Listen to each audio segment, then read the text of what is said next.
The great minds of the world have been looking for the key to eternal life for a long time, the elixir of life, the philosopher's stone, and now it's cloning. Are we really so close to immortality? I'll tell you about it now. In this episode, you'll learn about cloning and successful examples of its application.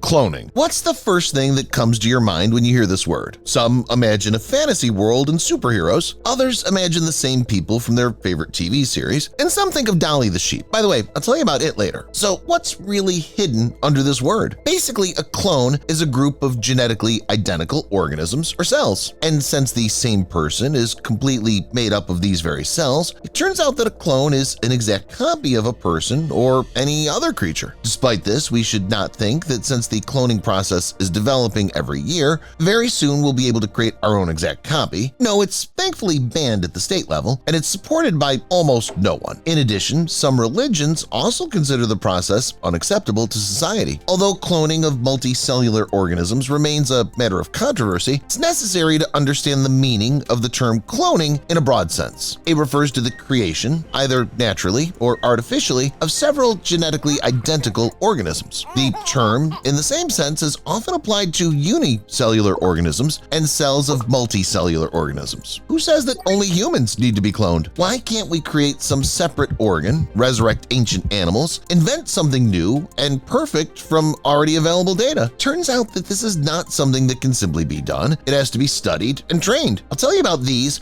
and many other examples further. So be sure to watch the issue until the end. You'll be surprised. And before we get to the story about Dolly the sheep, I would like to tell you how exactly it's customary to get clones nowadays. This is done in two main ways: by dividing embryonic cells in the early stages of development and the method of nucleus transfer. In the latter case, the nucleus is removed from the egg cell to be replaced by the nucleus of a non-sex cell of the organism that people are going to clone. The developed embryo is planted in the uterus of the female. If everything goes according to plan, the clone is born. When cloning pets, only 5% of such attempts end successfully. In the case of wild animals, this figure's even lower and is equal to about 1%. The main problems consistently occur at the stage of launching the nucleus during intrauterine development and immediately after birth. Someone may think that cloning is the very process that people invented, and in this way we go against nature. However, this is not really the case. Did you know that copies with an identical set of genes arise from the sexless reproduction of some plants and animals? Clones thrive in gardens and vegetable gardens. They're the ones that develop from strawberry shoots or potato tubers, and many fungi, mosses, yeasts, some sponges, and worms. The same clones are formed directly from buds, that is, outgrowths on the body of the original organism. A simple example to prove these words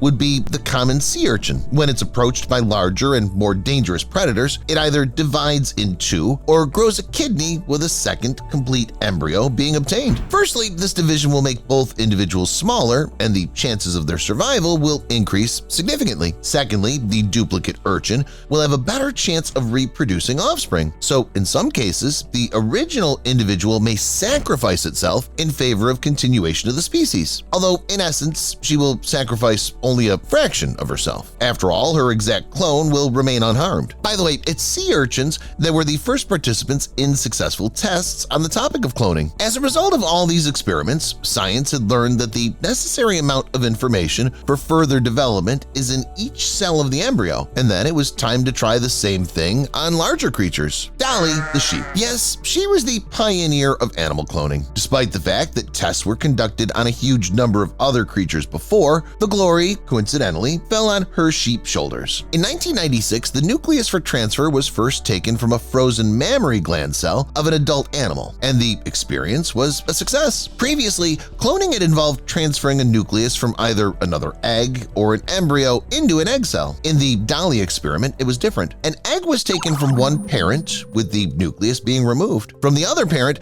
the nucleus was taken from the somatic cell, the udder. The nucleus of a mature somatic cell from the other sheep was inserted into the nucleus-free egg cell of the first sheep. The scientists then physically induced the process of division and the formation of an embryo. As soon as it was created, it was immediately transferred into the uterus of the surrogate mother. Of course, there were many such attempts. In the end, Dolly, the sheep, was was born. Out of 277 eggs, only 29 embryos developed, and only 1 sheep was born. It lived only 6.5 years, but it gave birth to 6 healthy lambs. Unfortunately, despite Dolly's enormous contribution, the poor lamb developed lung disease and arthritis. As a result, she had to be put to sleep. Don't be sad, this experiment has not been forgotten. It gave the strongest impetus to the study of this process and, as a result, the discovery of pet cloning. You might think that for ordinary people it's impossible, but in China, for example, for a round sum of money, you may well experience this process on your 4-legged pet. Fortunately, the clandestine cloning of people has not come to the point. Scientists from China accept orders only for dogs, cats, and horses. According to experts, a clone with DNA of a talented animal will also be talented. Therefore, the services of the laboratory are used not only by private individuals, but also by government agencies. I don't know how true this is, but they say they recently made a clone of some super cool bloodhound out there. Other people make clones of superstar animals that can no longer star in videos with former fervor due to age. To keep the channel going, scientists help create an exact replica of a 4-legged pet that can continue to do its thing. You probably have a question: is it possible to improve DNA? For example, if the original had a particular disease, can it be removed from the clone? It used to be impossible. Now, because of the rapid development of technology, it seems like experts are able to do that too. Whether the clone will be an exact and absolute copy of the original depends largely on the conditions that it will grow and develop under. In reality, it's quite difficult to recreate absolutely identical conditions, so there'll still be differences. First of all, in the character of the animal. Nevertheless, some fundamental bases of its behavior are very likely to remain exactly the same. You'll not believe it, but this service has gained just incredible popularity. According to unconfirmed information, someone managed to recreate such an unusual chick. It seems to me that very soon,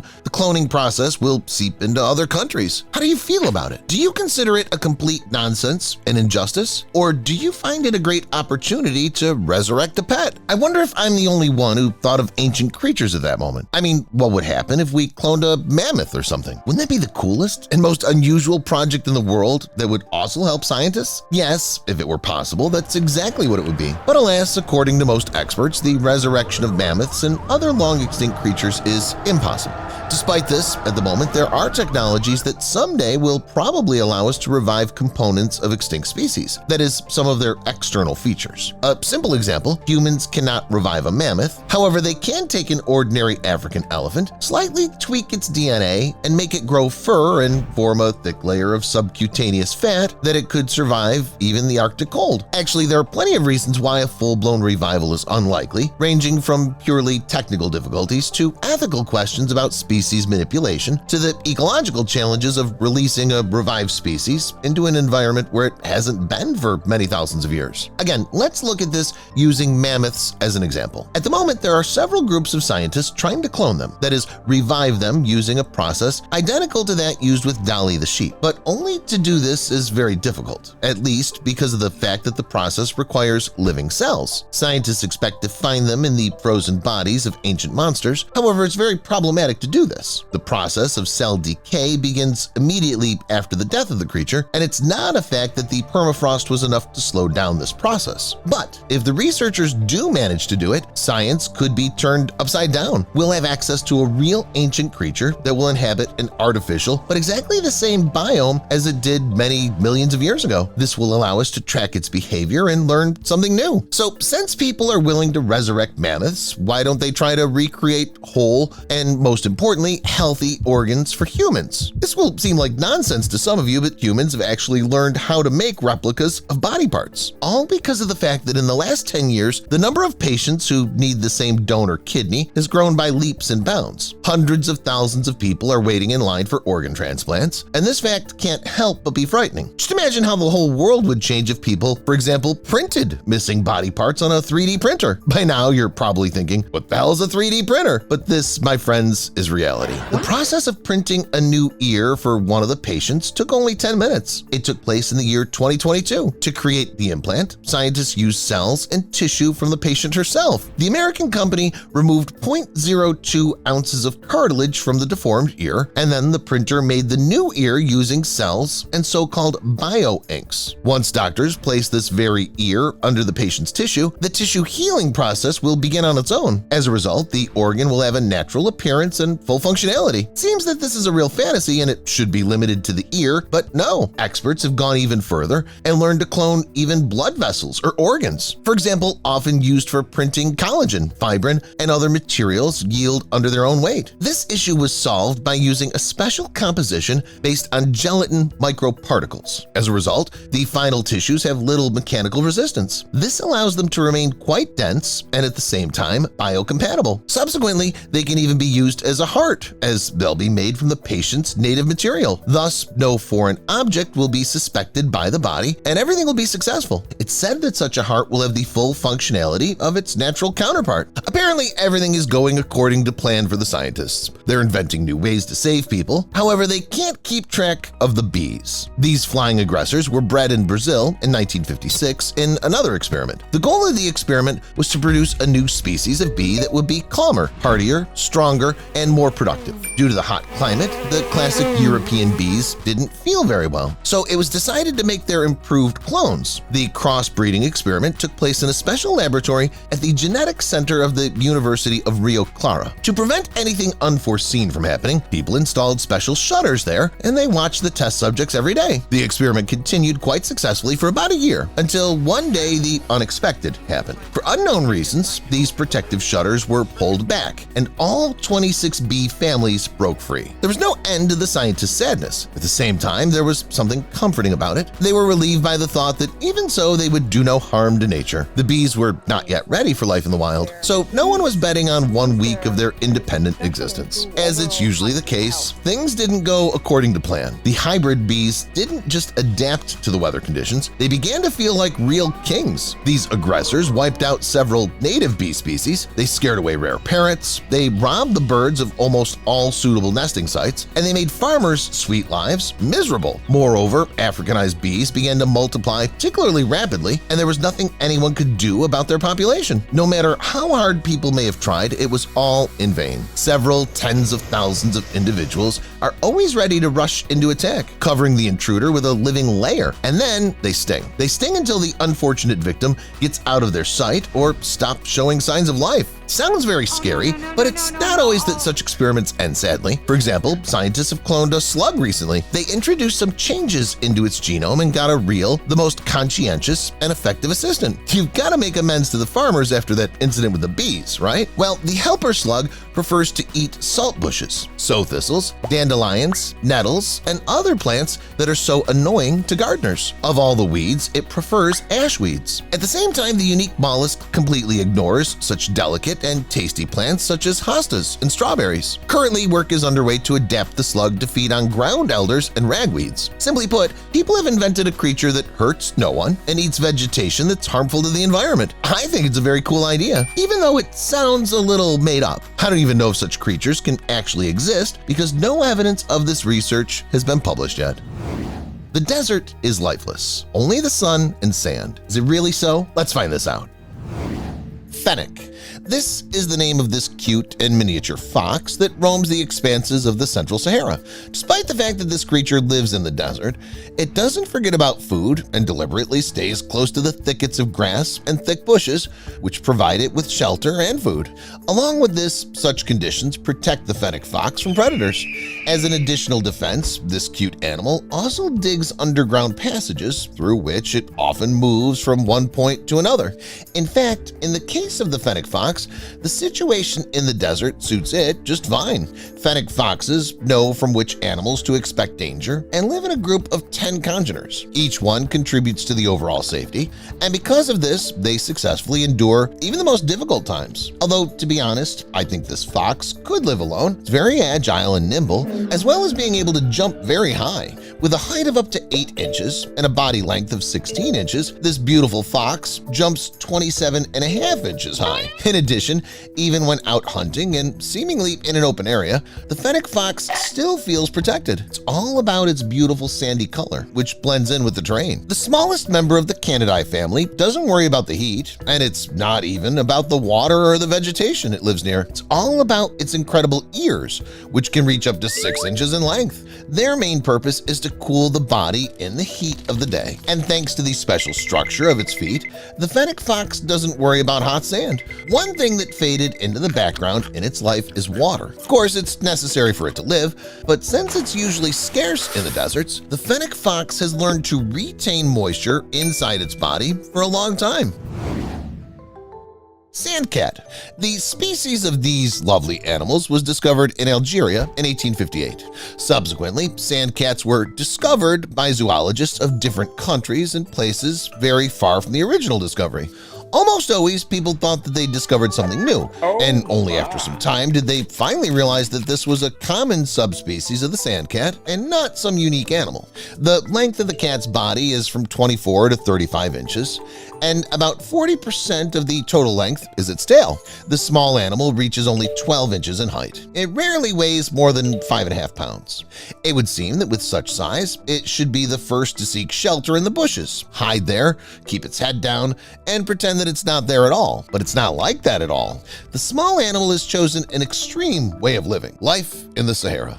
The universe encourages self-confident creatures, and the sandcat is no exception. For the cat's own safety, the universe endowed it with all the things and tricks for a comfortable life in a hellish climate. Thick fur saves it from crazy temperature fluctuations, and the collar allows it to blend in with the lifeless desert landscape. The toe beans of the cat are framed with wool. They protect the delicate skin from the burning sand. The ears are large, but are located low, which protects them from getting grains of sand inside. What's also interesting is that the cat's claws are not sharp, but blunt. These cats often dig holes in the sand, so the shovel-like shape of their toes plays to their advantage. Unlike fennec foxes, sandcats do not gather in groups of even a few individuals. They're active in the dark and do everything alone, so they're more comfortable about their own stealth because they're responsible only for themselves.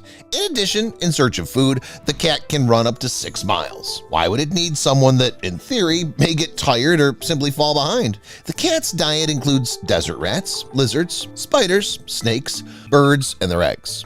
By the way, the sand dweller can go several weeks without water, getting moisture solely from the game it catches.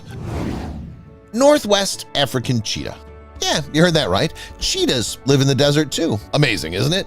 I mean, it turns out that along with these stately and dangerous predators, such small and cute foxes and cats manage to survive. Although, in the case of this cheetah, I don't even know what I should be more worried about, the fennec fox or this predator, because it's on the brink of extinction. Fewer and fewer individuals are being found.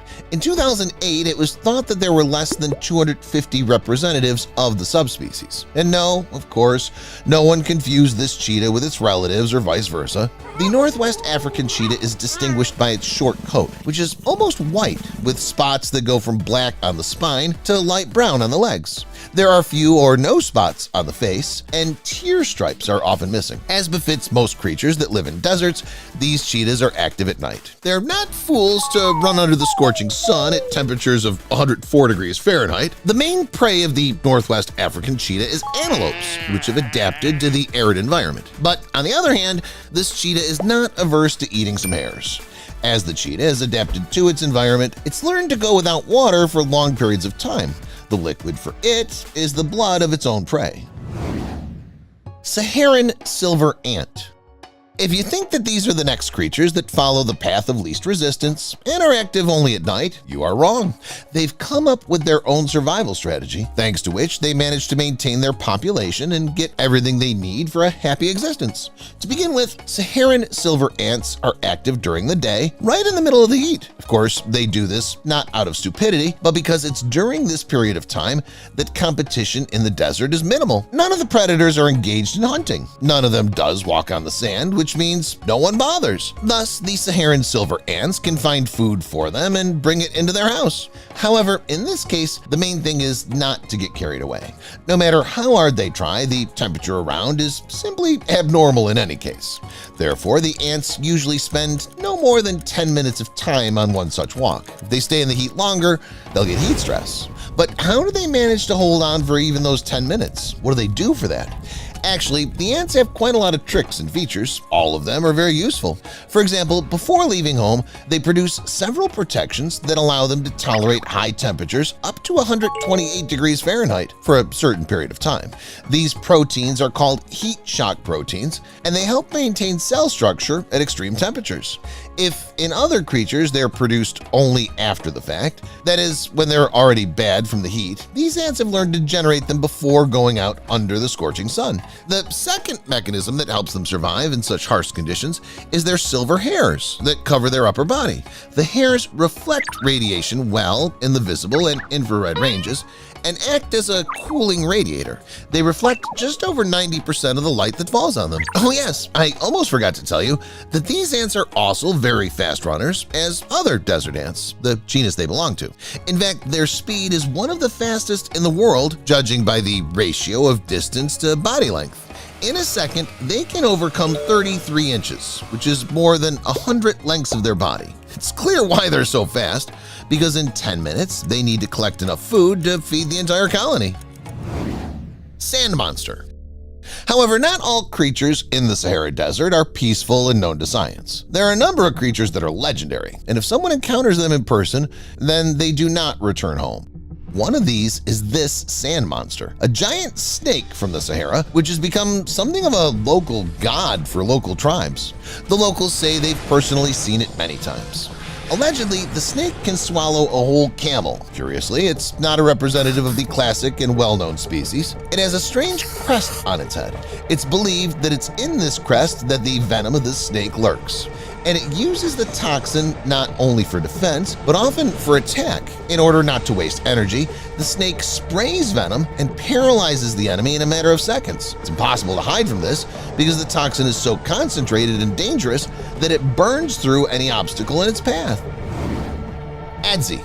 It's a mythological creature described as a woman with wings and a long, sharp, sting-like tail. It's considered a bird or a vampire that can take the form of a girl to attract its victims. The only thing this monster is interested in is a portion of fresh blood. Moreover, the blood of both humans and animals will do. The Adzi comes out to hunt at night, and it's believed that it can attack its victims from the sky, inflicting bites that leave deep wounds. Some believe it can also steal the souls of its victims. But the most interesting thing is that sometime after the attack, people are transformed into sorcerers who remain sane, but if necessary are loyal to the Adzi and do whatever it asks. And now from land creatures, let's move on to water creatures. Next up are the most dangerous river monsters on the planet. Tigerfish. 32 sharp teeth, each of which looks like a fang. Length is about 5 feet, weight's about 110 pounds, bloodthirstiness, aggression, and an eternally bad mood. This is the incredible combination of a real monster. Tigerfish has it all. It's one of the most famous and at the same time one of the most dangerous freshwater monsters in the world. The tigerfish is a real predator that deals shortly with its prey. It's an omnivore, so everything from plants and fish to birds and even small mammals get into its mouth. There have even been documented cases of tigerfish attacking crocodiles. These monsters usually hunt in schools, so a whole army of these creepy toothed monsters can kill anyone, including humans. History knows many cases of tigerfish attacks on people, and many of them ended badly. If you ask me, it's a great reason to never go into the Congo River in Africa.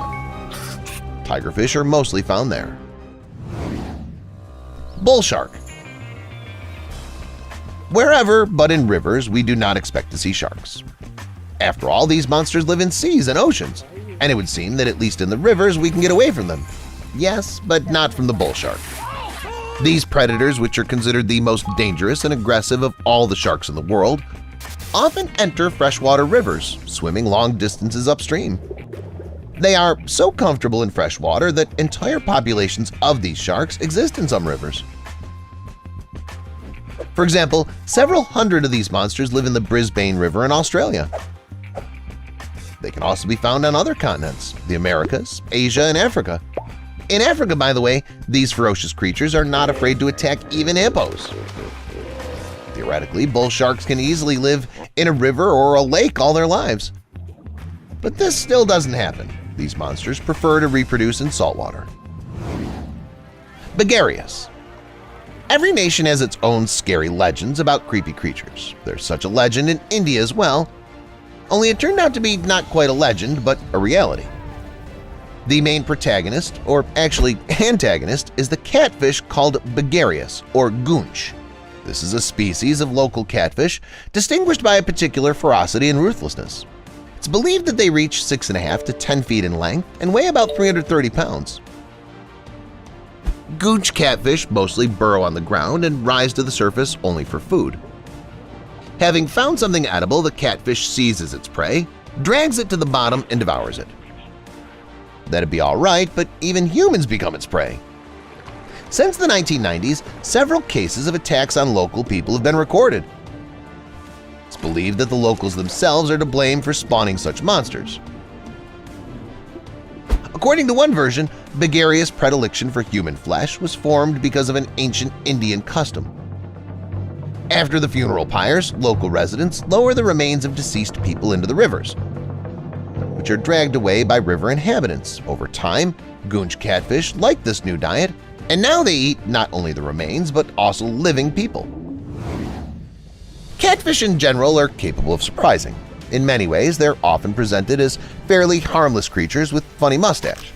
There's little that's funny about catfish. At least the flathead catfish, the next animal of this episode, makes you feel discomfort, not smile. These fish live in the rivers of North America. They're quite large. The body length can reach 13 feet, and the weight up to 880 pounds. Although usually there are smaller individuals. But the main thing in these catfish is not the size, but the teeth and the jaws. Flathead catfish have trained them by eating carrion, but they don't eat only dead creatures. Flathead catfish hold river dwellers at bay, and they also attack waterfowl, small pets, and even humans. If a person is caught in the powerful jaws of this fish, they have almost no chance of getting away unharmed. At a minimum, they'd be injured, and at a maximum, they'd become a victim. Strange disappearances of swimmers and fishermen have been reported in North America, and locals believe it's the fault of the man-eating flathead catfish. Muskellunge. As it turns out, North American rivers are very dangerous places. You might find a creepy flathead catfish, a bull shark taking a break from the saltwater, or the largest pike in the world. This is the muskellunge. This pike can reach up to 6 feet in length and weigh about 66 pounds. Like all pikes, the muskellunge can boast gnarly teeth that easily do the job and deal with prey perfectly. Most of the muskellunge diet consists of fish, but can also include crayfish, frogs, ducks, snakes, mice, birds, and other small animals. The muskellunge bites can cause serious injury to humans as well. Moreover, the muskellunge doesn't just bite or defend cautiously. Often it tries to drag the victim to the very bottom. There have been reported a few cases of these fish attacking humans, but no fatalities have been reported so far. Let's keep it that way. Anaconda. But this notorious monster is responsible for the lives of some people. According to rumors, the giant anaconda has sent several people to Kingdom Come. And if you put rumors aside, at least there's no doubt that anacondas attack humans. It does happen. And yet, the anaconda cannot be called extremely dangerous to humans. But it's a real monster for all South American animals. The anaconda is the heaviest snake in the world, weighing tens of kilograms. Some individuals can even weigh up to 220 pounds. Add to this the enormous length and incredible grip with which the reptile literally crushes its opponents, and you'll get an extremely dangerous animal. Anyone in the wrong place at the wrong time runs the risk of falling prey to the huge snake. The anaconda's prey includes capybaras, iguanas, and even caimans. Only powerful jaguars and fearless otters can compete with anacondas. Piara. South America is famous for other river monsters, and the piara is the next of them. This monster is also known as Hydrolycus scomberoides, but it's much better and easier to remember by another name, vampire fish. No, the piara does not emerge from its den at night, does not bite into the necks of jaguars and caimans, and does not fly away on its wings. The piara doesn't drink the blood of its victims, and it's so nicknamed because of its terrifying teeth. They're so large and sharp that they don't fit in the jaw, but nature's provided for everything. There are special holes in the upper jaw, thanks to which the two longest fangs located on the lower jaw do not pierce the upper jaw. It's commonly believed that the most dangerous fish in South America are the notorious piranhas, but this isn't true. The piara kill piranhas as easily as shelling peas, and in general, vampire fish hunts on almost anyone that's smaller than it. The piara also attacks humans, but this doesn't happen very often. Giant freshwater stingray. Like catfish, stingrays are not as simple as they seem. For example, in cartoons and animated movies, they're often portrayed as good-natured. Remember Finding Nemo, where the stingray would take the fish to school and sing them songs? But in reality, it's not like that. Many stingrays are real monsters. And the giant freshwater stingray is proof of that. This is a real giant, which can reach almost 6.5 feet in width and weigh up to 1,300 pounds. It lives in large rivers in Southeast Asia, and other river dwellers probably take this stingray for a flying saucer. So huge is it. These flat monsters feed on crustaceans and mollusks, which they detect by means of electroreception. If necessary, stingrays can fight back even large predators. They have a long venomous spine. It easily pierces not only the skin but also the bones. This also applies to humans. In addition, the giant freshwater stingray is capable of flipping the boats of humans who stay too long in its habitat. Yeah, that's certainly not a creepy tigerfish and certainly not a shark, but the giant freshwater stingray is still very dangerous, and you should stay away from it. What monsters inhabited the rivers and seas millions of years ago? Keep watching to find it out. Cladocelache. The first shark-like creatures appeared over 450 million years ago. But the oldest evidence of sharks is about 400 million years old. Thus, the Cladocelache shark is one of the first sharks in history, as well as one of the most fearsome. This shark was characterized by its scary face, powerful jaws, and sharp teeth. It also had a slender, streamlined body, which means that Cladocelache was fast-moving. The upper jaw of the shark was attached to the cranium from the front and back, not only from the back. Thus, unlike modern sharks, Cladocelache couldn't open its mouth wide, but this only gave it an even creepier appearance. It was also complemented by the almost complete absence of scales on its body. Given the incredible age of the shark, scientists cannot fully describe it, but it appears that Cladocelache was a very formidable predator of its time. Tychidus. Next up is Tychidus, large prehistoric sharks that grew up to almost 49 feet in length. That is, they were about the same size as modern whale sharks, the largest of today's sharks. However, unlike them, the creepy Tychidus sharks were predators. The animal's jaw contained a large number of teeth. They could total up to 550. Because of these teeth, predatory instincts, and large size, Tychidus easily gnawed shells and chitin of mollusks and crustaceans. It hunted mainly on them. Don't think that they were small crustaceans. They were giants. Just look at this fossil. Such big creatures ended up in the teeth of the terrible Tychidus. Inhabitants of seas of the northern hemisphere had a hard time. It was there that Tychidus swam. By the way, at one time they were the largest fish in their habitat. Helicoprion. Helicoprion is rightly considered one of the strangest, most unusual, and creepiest fish of all time. And one look at this creature is enough to understand why this is so. These fish are not sharks in the modern sense of the word, but representatives of primitive cartilaginous fish, close to the ancestors of chimeras as sharks. But that's not so important now. Far more important is the jaws of Helicoprion. It differs markedly from the jaws of other sharks and marine animals in general. Outwardly, it looks like a circular saw. In fact, it worked like a circular saw. Scientists have modeled the principle of the Helicoprion's jaw, which is called the spiral. Scientists believe that during the hunt, Helicoprion would catch its prey, close its jaws, and twist the spiral to shred its prey. After passing over the disc of such a sharp saw, the prey had no chance of escape.